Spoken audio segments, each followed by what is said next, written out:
Then they put a column up here. I must have explained this to some people. This is what the buildings looked like in ancient Rome. Something like that, real fast. See it? Can you see it? And then they carved all kinds of curlicues in here and statues of men on horses, whatever they needed. They needed all these columns because they could not support the roof in the old days. But today you have cantilever beams, so you don't need all these columns. But in Washington they were impressed by ancient Rome, and they put all these kinds of things in libraries. That is no longer necessary. Conservation of materials are strong enough to span a great distance with only 2 columns. But people say, yeah, but I like that.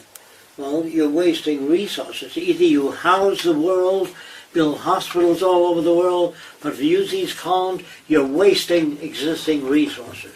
Is that real clear? Yes. Yeah. So I'm against this, except in Rome. Yes.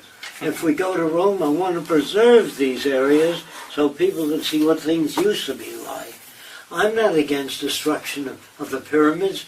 I'd like to build a glass building over it so that they don't rot anyway, and show people what it used to be like.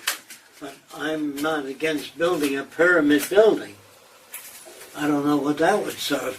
Or if a guy dies, you build a gigantic pyramid that cost years to make.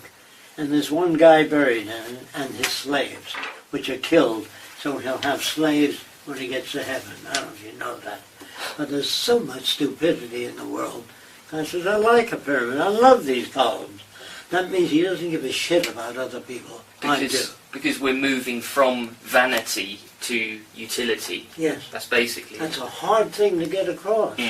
He says, do you understand this? Now, sometimes the government will build a monument to veterans. There's a big thing you walk through. They have parades through it, and the veteran statues all over the place and names, and it might cost $4 to $5 million. I say, take that money and put it in the veterans' hospitals for MRI machines, X-ray machines, crutches, wheelchairs.